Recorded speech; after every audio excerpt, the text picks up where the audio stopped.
the Pro Football Podcast. Here's your host, John Check. What's going on, everyone? Welcome back to the Pro Football Podcast. This week, we finally can talk about some NFL football. Week 1 is underway. The Patriots and Steelers kicked it off. And this week, in this edition of the Pro Football Podcast, I'm going to finish up my predictions for the rest of the league, even though the Patriots and Steelers did go ahead and play the first game. I didn't get to the predictions quite in time. On top of, I'm going to give you my Week 1 picks and 5 bold predictions for Week 1. So let's get on to it. Let's start out with the news of talk about Week 1 NFL Thursday night. Patriots and Steelers kick it off in Foxborough. They have the Lombardi Trophy unveiling. Everyone was there. Robert Kraft and Tom Brady got a huge reception there. Everyone cheered was cheering for him. They were happy because he ended up beating the Deflategate stuff. And had a scar on the NFL's face. And in this game, Patriots fans are actually cheering, "Where's Roger?" Because Roger Goodell did not come to the game because he did not want to be he says, from what he said on ESPN, Mike and Mike, that he did not want to be a distraction and have people. But really, come on now, Roger Goodell at a game where he just lost to a court, just lost the ruling, and now he's at the game where Tom Brady is. It might not be the best thing. But nonetheless, the Patriots and Steelers kicked it off. And this game really wasn't that competitive. The Patriots won 28-21. But the Steelers in this game, it was just a game of missed opportunities. The Steelers secondary did not look that good. And, I don't understand what the Steelers' idea was of covering Gronk. They talked about all week how they wanted to jam Gronk at the line and, just knock him off his rhythm. There was multiple times in this game where Rob Gronkowski was running wide open down the field. There was an instance in this game where Gronk is lined up at the goal line and they have a linebacker on Rob Gronkowski that's almost 6 inches smaller than him, way slower than him, and they just faded. I mean, it was easy. It was like watching a high school senior play against a bunch of 6th graders, the way Gronkowski shredded the Steelers' defense. But the Patriots' defense as well, a defense that lost Brandon Browner and Darrelle Revis coming into this year. There's a lot of question about their secondary. They let up a lot of, they let the Steelers move between the 20s a lot. D'Angelo Williams had 100-plus yards on the ground. He looked great, filling in for the suspended Le'Veon Bell. And my guy, Marcus Wheaton, who I actually had, I wrote an article this past week. I actually had him as one of my fantasy sleepers for Week 1. He had a couple of nice catches. He had, I think, 60 yards. Antonio Brown had seven catches, I think, for over 100 yards and a touchdown in garbage time that ended up costing, if you were gambling on this game, the point spread, I believe, was 7 points, 7 or 8 points. Well, Antonio Brown's catch at the end cost gamblers over $100 million because he messed up the spread in garbage time, because he caught it with 2 seconds remaining on the clock. But he was absolutely awesome again. DHB actually had the biggest not catch in this game. He was in the corner of the end zone, and he set his knee down and had his foot on the out-of-bounds line. And when he caught the ball, his foot was on the out-of-bounds line. And if he would have caught that ball with his foot, in, it would have been a much closer game. And not to mention that Scobie missed 2 field goals. So the Steelers had a lot of bonehead plays, missed opportunities, missed field goals. Their defense could not stop Rob Gronkowski. They couldn't stop Lewis, who this is the kid that didn't even, I think he got cut by the Colts or the Eagles last year, didn't even play in the NFL, and he rushes for over 100 yards. So there's questions on the Steelers defensive front. There's questions in the Steelers secondary. Malcolm Brown tried his damn hardest to cover Antonio Brown, and it just did not work. He shredded him. Like I said, D'Angelo Williams looked good, but this game, I did not like the last 8 minutes of Mike Tomlin's play calling. It was not a good, well-called game. You got 8 minutes to go, and you're down by 2 possessions. Yet, you see guys like Heath Miller walking to the line, and you see, the offensive linemen taking their time, to get back. There was no sense of urgency that, hey, we're down in this game, and we need to score quickly. They're walking to the line. There was no tempo. Even in their supposed 2-minute offense, these guys, there's no tempo, no rhythm. There's no trying to force the ball downfield. Now, Big Ben did try to force the ball downfield once and got picked off. Nothing he could do. The Steelers had to score. But I didn't like the way this game was called. Steelers defense didn't look that good. Patriots defense didn't look that good either, but they made the plays they needed to play. Bend, not break. And that's what they did. They bent but didn't break. Steelers moved the ball good between the 20s but couldn't score. So, but the biggest story of this game was what's going to be called now headset gate. And what's going on with this headset gate is the Mike Tomlin was complaining after the game that all they could hear was the Patriots radio broadcast and the coach-to-coach mics. So they couldn't communicate between the coaches. So they were calling the game with hand signals, which is what used to be common practice in the NFL before headsets.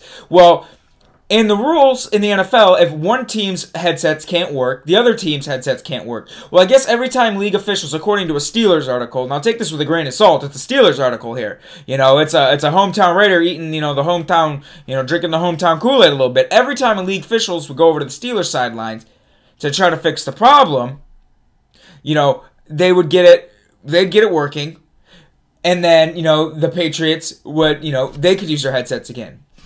Well, every single time this was happening, all of a sudden, when they went over to the Patriots sideline, I'm screwing this up. Let me restart this here.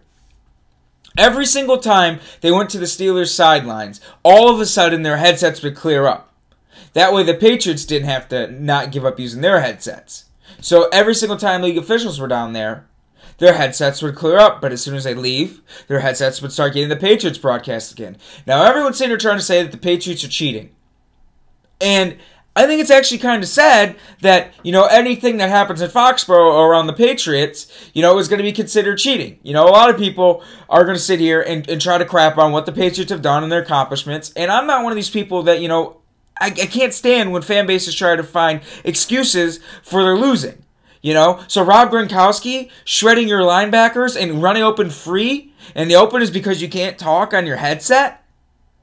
Darius Hayward-Bay not being able to get his foot in the end zone and, setting his leg down on the out-of-bounds markers because of your headset? Your kicker missing 2 field goals is because of your headset? Big Ben throwing a pick is because of your headset? Come on now. And people were also complaining that there's former head coaches saying this is a common problem that happens every time I play in Foxborough. Mike Tomlin said that too. Well, he didn't directly say it, but he hinted around to it. But the NFL came out with a report saying that there was no wrongdoing, and other head coaches came out and said this does not only just happen in Foxborough. It happens in a lot of places where headsets don't work. Jim Caldwell came out and talked about it. Jack Del Rio, but Rivera, the coach of the Jags, Carolina Panthers, came out and talked about it. It happens at a lot of other stadiums. There's nothing you could do. So people need to stop sitting here and trying to find, ways to cry about they're losing. You lost. Your team did not play well. Your defense got killed. It's not because your damn headset wasn't working. I'm sorry, Mike Tomlin. The way Gronk was playing, it just doesn't matter. So, anyways, the Patriots win. They start out their championship run. Defense, I should say. 1-0, 28-21. It wasn't even that close of a game, to be honest with you. Don't even let the score isn't even close to indicative of what the actual game was. This was the Rob Gronkowski show, and Tom Brady, who had a slow preseason, came out and he dominated. Looked absolutely outstanding. So, let's go and finish off my predictions here. I'm going to rattle these off here pretty quick because I don't want this to take forever here. Let's start out with the NFC North. The NFC North is a very interesting division, and as always, I got the Packers polo going today. So you know who I'm going with. And it's not even a homer pick to win the NFC North. The Packers are going to win it again. They're the best team in this division. I don't care if there's no Jordy Nelson. Their defense is much improved from last year. Look at their defensive statistics from Week 10 on last year. They were a top 10 defense in the NFL last year. Now you're adding Demetrius Randall to go along with there. Sam Shields is now your feature cornerback. You got some safety help now. Clay Matthews moves to the middle linebacker, or moves to inside linebacker position. You get B.J. Raji back. I like your front four up there. And on top of it, you get Devontae Adams. James Jones is now back. Randall Cobb is as legit gets. So your wide receiver core is fine. You still got Ty Montgomery and Jeff Janis. Your running back core, you got Eddie Lacy and James Starks. And Eddie Lacy's had 2 outstanding years back to back. Absolutely nasty tandem back there. And you got number 12 throwing the ball.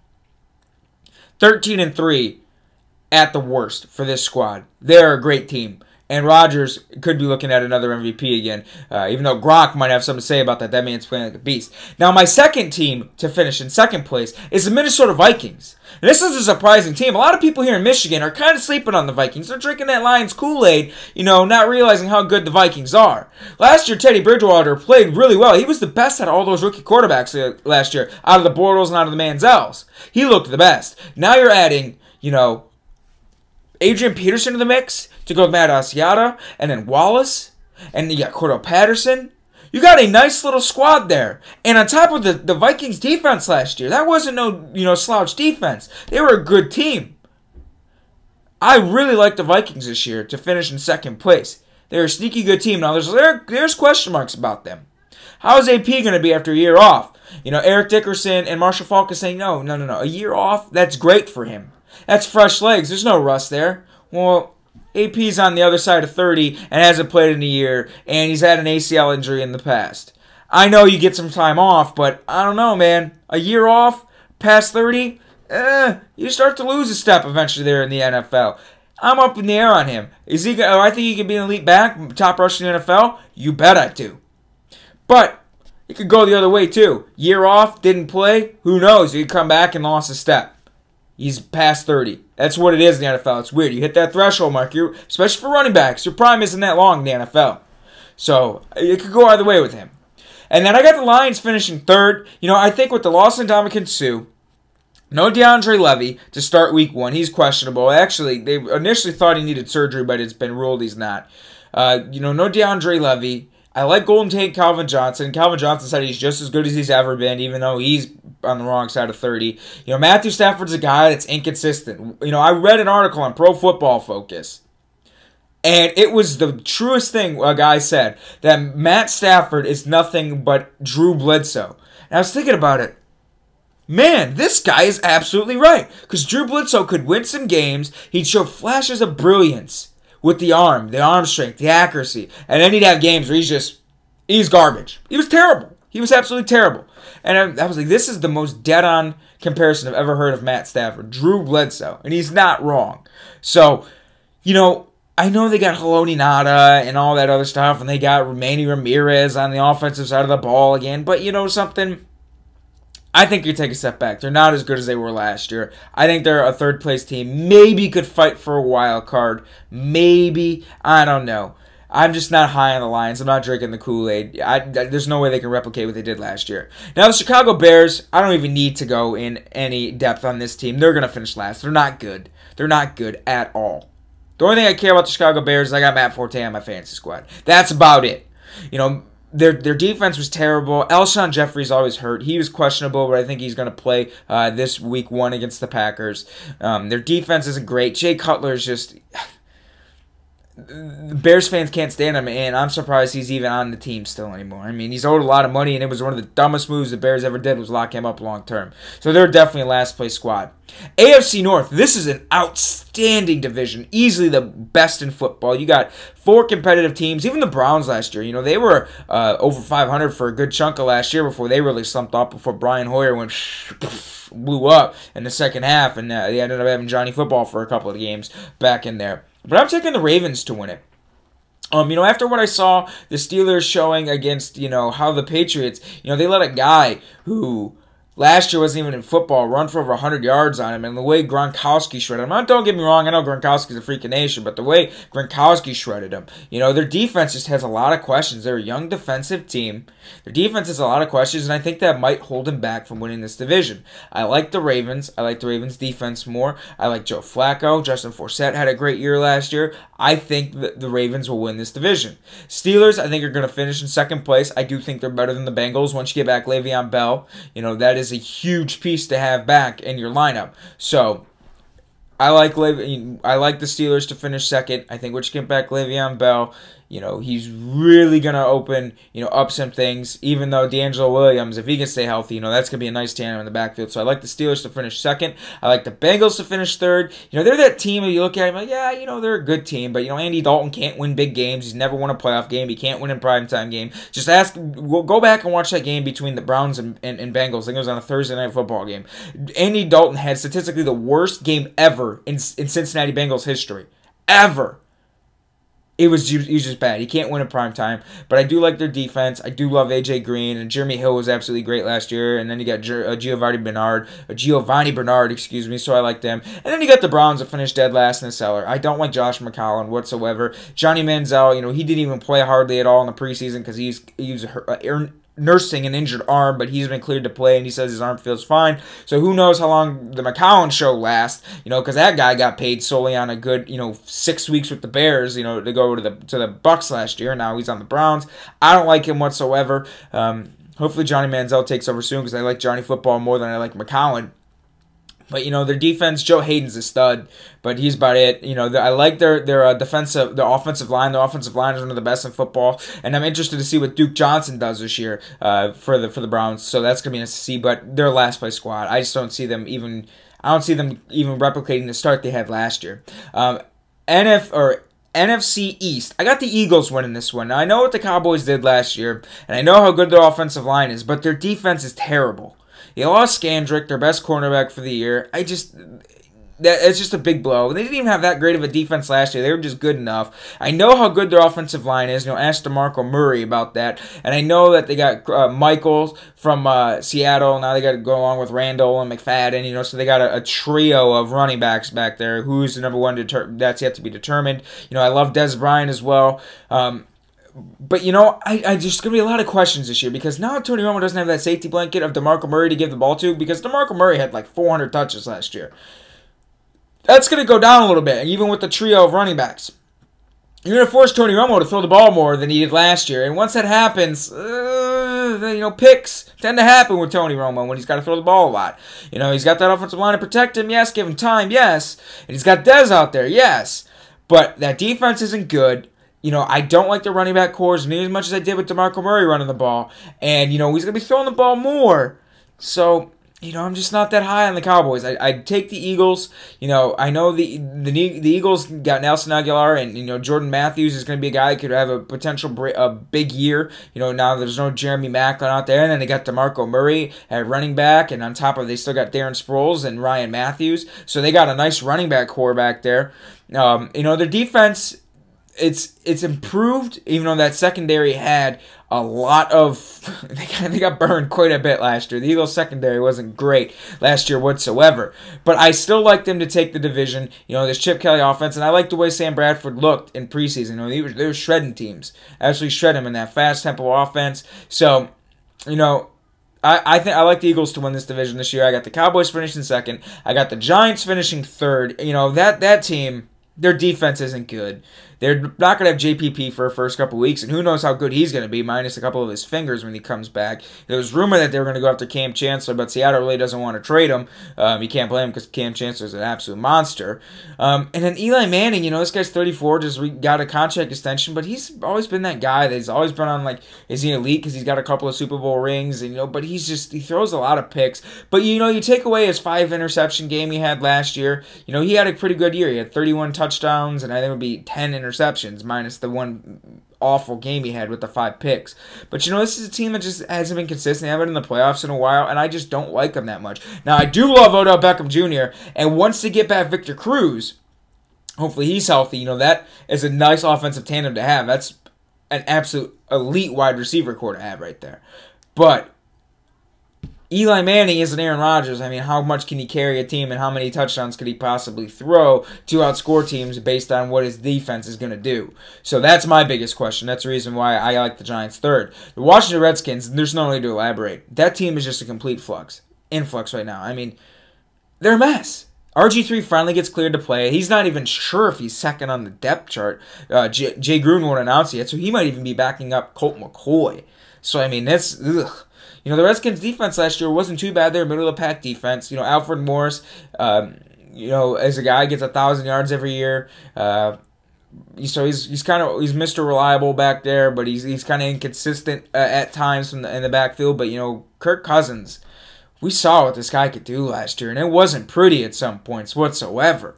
It's just his inaccuracies, his inconsistencies from throw to throw. 1 minute he's looking great, 1 minute he's looking awful. So I mean, the Redskins they're just not a good team. So it's going to be remains to be seen how many games they actually win, and how much longer RG3 is on that squad. Let's move to the AFC East. We got the Pats winning this division again. Brady to Gronk. That's all you need to know. I don't care how about the rookies on their offensive line. I don't care about losing Browner and Revis. Worry about that come playoff times, because they're gonna win that division again. With the way Gronk looks, the way Tom Brady, just those two guys going at it with one another. And it doesn't even matter who they got running the ball. I mean, they had Jonas Gray and LeGarrette Blount running the ball last year. For a good chunk of the year. So I mean, anyone they hand the ball to off back there, it doesn't really matter. When you got Gronk and Brady and Amendola and Edelman, I mean, you got an elite offense, absolutely outstanding offense. So I got them winning it, and then I got the Bills coming in second. I like the Bills a little bit more than the Dolphins. Now I know the Dolphins, with Tannehill and Landry, they got a nice offense. They're looked upon as an elite offense, and with Ndamukong Suh joining, guys like Cameron Wake on defense and Brent Grimes. I mean, they got an absolute amazing defense too. But I really like what I saw from Tyrod Taylor. I know LaShawn McCoy is hurt, but I like Tyrod Taylor. I like LaShawn McCoy. I like Sammy Watkins a lot, and I absolutely love their defense. That defense is one of the best in the NFL, and I think that defense is going to keep games close enough that even with the crappy quarterback situation, that they're going to be in most games to give him a chance. I think there's going to be a lot of games to go either way. They might steal a couple of wins they might not have, should have won, because their defense is so good. So I think that's what's going to sway me a little bit more for the Bills to come in second, because this defense is going to keep them in games, and they're going to steal a couple games they shouldn't have won, and their defense is going to keep games low enough that their offense is going to come back and, just score enough to beat teams. So that's why I like them. The Dolphins, I love Ryan Tannehill. I think the Dolphins could compete for a wild card for sure this year. I don't think they're a division contender, but for sure a wild card. I mean, that defense is filthy. I like Ryan Tannehill a lot. He's got Landry to throw the ball to on the outside. He's got Greg Jennings to throw the ball to. I like the Dolphins. I really do. I think they're a legit wildcard contender. And then I got the Jets coming in last. And the thing is about the AFC East, it's a division full of really good defenses minus the Patriots. Because the Bills got a great defense, the Dolphins got a great defense, and the Jets have a quietly good defense as well. A lot of people, they know how good the Jets defense are, but I think the Jets defense is even better than what they give it credit for. The only thing with me is Ryan Fitzpatrick. And then you got Geno Smith, who he's not good whatsoever. And I know they added Brandon Marshall in the offseason, and you got Chris Ivory, who I like as well. He's a monster. But with that, there's going to be a whole QB controversy, and, I'm just not sold on Ryan Fitzpatrick as being a guy that's going to be able to lead a team to more than 6 wins. I think he might be the one of the reasons why they don't achieve their full potential this year, but they are set up to be good next year for sure. The NFC West, Seahawks going to win this division again. I'm sorry. Great team. Absolutely amazing defense, even minus Cam Chancellor. I know how good he is, but even great defense minus him. The Rams are going to come in second place. Absolutely great defense. They got Nick Foles, so it's going to be interesting to see how this team looks with a new guy at the helm, but he needs to stay healthy all year or else the Rams are screwed. Their defense can only do so much. I got the Cardinals finishing third in that division. Carson Palmer has to stay healthy as well. I like their offense. I like their offense a lot. I like their wide receivers and John Brown and Larry Fitt, and I like Andre Ellington as well there. But Carson Palmer, man, he's a guy who just can't stay healthy. He's a guy that's coming off another ACL injury. He's a mid-30s kind of guy. It's a lot of, you saw what their team looked like without him last year in the playoffs. It's a lot of risk with this team. They got a good defense, but, no Carson Palmer. It's not a pretty scene there in Arizona without him, and I can't put all my faith in Palmer's going to play 16 games this year. So that's why I got them finishing third. And then fourth, 49ers. Everyone on that team retired last year. Colin Kaepernick had a god-awful year. I like Carlos Hyde. I think he's a great running back. He's going to be a good one for the future as well. But there's no way the 49ers finish higher than 4th. And at AFC West, I got the Broncos. They're going to finish in 1st. I got them. I know there's been a lot of talk that Peyton Manning can't throw the ball anymore and blah, blah, blah. Their offense looks bad. And they got a great defense still. They really do. Their defense is great. And I don't care how Peyton Manning looks in the preseason. As long as 18 is out there on the field, that man knows how to call a game and he knows how to facilitate a game and he knows what to do to win. I know how bad they were, how bad he was at times last year, but this man is the greatest regular season quarterback of all time. And I can't go against him. As long as he's on the Broncos, there's no chance. There's no chance that I'm going against them not to win this division. Second place, I actually got the Chiefs. The addition of Jeremy Maclin is going to help them out tremendously. Kelsey last year had a great year. You got Jamal Charles back there in the backfield. And I know Alex Smith isn't the greatest quarterback in the world, but he does enough and he doesn't turn over the ball. So you guys, that's all you need. And their defense is good too. Justin Houston's a monster, and so is Poe. So I like their team. I got them finishing 2nd. 3rd, I got the Chargers. Their defense to me is just they had problems with the cornerback position last year. They had problems with the cornerback position the year before, and they have had problems with their secondary the last couple of years. Their defense has just allowed a lot of yards the last couple of years, which is basically, if their offense wasn't as good as it was, guys like Malcolm Floyd and whatnot and Keenan Allen, that they would have been screwed. This year they drafted Melvin Gordon, and it's going to be interesting to see how he does. But I like the Chargers 3rd. Their defense to me just is going to give up too many points for that team to overcome playing from behind as much as they are. And then last but not least, I got the Raiders. This is a team that's on the rise for sure. Khalil Mack is a stud. I absolutely like him. They added Aldon Smith now to go along with the other guys on that squad, like Justin Tuck and whatnot, and Charles Woodson. They got a nice squad, man. Derek Carr's got Amari Cooper. I'm so interested to see how they're gonna be together. That tandem on top of you got Murray, who's gonna be healthy this year in the backfield. I really like what the Raiders' future looks like. And this year, I think you're gonna see a Cooper to Carr. You're gonna hear that a lot this year because Amari Cooper's an absolute stud. So let's get on with Week 1 picks. Going to rattle through these here. Let's start with the Lions-Chargers. I don't like the Lions, but I'm taking the Lions to beat the Chargers on the road.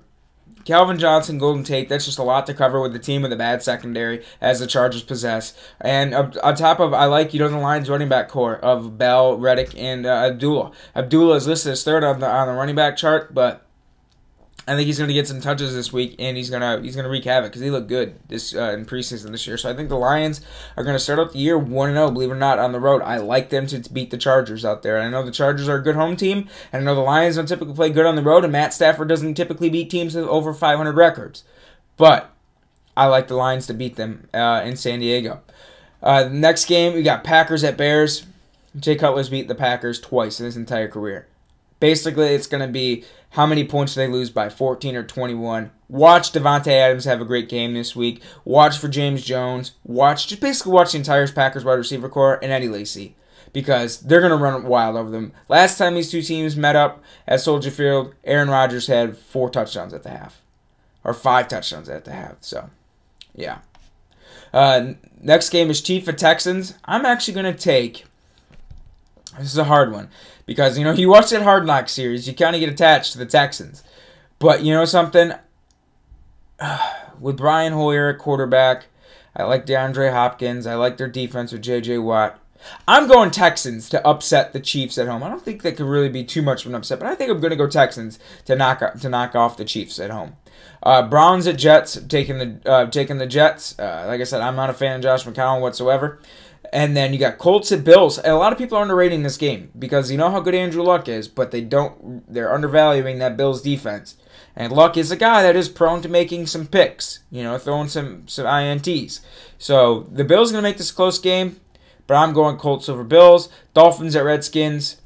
Dolphins are going to win this game. Panthers at Jags. I'm going Jags. That's right. I am going Jags. Blake Bortles and company are going to start the year out 1-0. That's right. Cam Newton is throwing to a bunch of number 5 wide receivers. He's got no Calvin Benjamin. All he's really got is Devin Funches.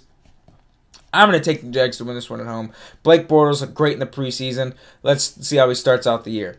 Seahawks at Rams. This is a great game. absolutely great game. The Rams beat the Seahawks once last year. But I'm going to take the Seahawks to start out 1-0 this year. They're going to be playing. They're mad they didn't win the Super Bowl last year. Even minus Cam Chancellor, you got Marshawn Lynch and Fred Jackson in that backfield now. They still got Richard Sherman. They still got Earl Thomas. Still got Michael Bennett. I like that squad. Seahawks going to take it. Saints at Cardinals. I'm going to go Cardinals, simply for the fact that the Saints didn't play good on the road last year at all. They're an awful road team. And I like the Cardinals' defense. They got Carson Palmer back. They're a great offense with Carson Palmer's at the helm. So I'm going with the Cardinals. Titans at Bucks. Battle of Mariota and Winston. And I think I'm going to go Bucks over Titans. Winston playing at that home crowd. And I think that's going to be the deciding factor. And it's going to be interesting to see because these two guys, first time ever that back 1 and 2 overall picks at quarterback position start off the season against one another. So I'm going to take the Bucks. Bengals at Raiders. I'm going to take the Bengals to beat the Raiders, but this is going to be a closer game than people anticipate. Ravens at Broncos. This is a hard one here because they're playing at Mile High, and Peyton Manning looked awful in the preseason. But I am going to go with the safe pick here and take the Broncos over the Ravens. They protect their home field pretty well, the Broncos do. Still got Demaryius Thomas. So I'm going to take the Broncos to beat the Ravens. Giants at Cowboys. Tony Romo absolutely destroys the Giants at home. Des Bryant mutilates them as well. So I'm going to take the Cowboys to beat the Giants. And then Monday Night Football, we got a double dip. Eagles at Falcons. Vikings at 49ers. Eagles at Falcons. I'm going to take the Eagles on the road to beat the Falcons. Sam Bradford, I like, like I said, I like what Chip Kelly's offense looked like in the preseason. And, the Falcons' defense last year wasn't good. You got DeMarco Murray, who's a guy that I think is going to expose that and is going to open up some stuff for Sam Bradford. And Vikings at 49ers, I'm going to take the Vikings. This is just a start to a year to a very underrated Minnesota Vikings team that I think is going to start them off 1-0 because the 49ers defense is terrible. This is a perfect game for Adrian Peterson to get started on. Now, before I end this, I'm going to do my 5 bold predictions for Week 1 this year. Week 1, I already told you guys, Lions are going to beat the Chargers on the road. Yep, that's a bold prediction because, like I said, Lions don't play well on the road. Stafford usually doesn't play well against teams over 500. DeMarco Murray is going to run for over 100 yards. Last year he had a lot of touches, and I think the only running back ever to rush for over 1,000 yards again after having 350 touches in a single season, I think it was I want to say it was Emmitt Smith or someone, but it never happens. It just usually never happens. Usually guys suffer the next year because they had so much wear and tear in their body for the year before. Here's a really bold one. DeMarco Murray rushes for over 100. AP doesn't rush for more than 70. And I know that's going to seem wow, really? On a 49ers defense that, is absolutely, depleted? Yeah. I don't think he runs for over 70 yards this week. I think the 49ers come out, and I think they stop him. And, they're playing to show people that, hey, we're not as bad as you think, even though they are as bad as you think. And, he's a guy who hasn't played in over a year. I think he's going to look like a guy that hasn't played over a year. So I don't think he runs. I don't think he breaks out this game, even though he's got an ideal matchup to do it. But I don't think he breaks out this game. Jags beat Panthers. That was my number 4 bold prediction. Like I said, I like Bortles at home, and Cam Newton's offense looks terrible. So, and then Winston and Marcus Mariota will combine to throw for 700 yards and 5 touchdowns, which means someone's going to have 400 yards, or someone's going to have 350 yards and 350 yards. So I think that's kind of high, Cam Newton, I remember in his rookie year, he had almost a 400-yard game in one of his first couple of games. So Mariota and Winston each combining as a total for 700 yards and 5 touchdowns. It's kind of bold to me, so I think it's going to happen. You got 2 teams with 2 bad defenses, and, I like that Winston's got Doug Martin to hand the ball off to, so I think it's going to open up some stuff for the passing game there. And, I like we're going to see Mariota show off some of his legs because he really didn't run at all in the preseason, and a lot of people are saying that a lot of Titans players are saying they didn't even show off a quarter of their playbook in the preseason, so look for him, to really break out. So, yeah. That's my 5 predictions. That's my Week 1 predictions. That is my predictions for the rest of the teams in the divisions. So yeah, that's all I got for you guys this week. Tune in next Saturday, for Pro Football Focus, where we're going to be wrapping up, talking about all the Week 1 storylines and picking Week 2 picks. So have a good one, guys. Hope you enjoyed the podcast. See you next week.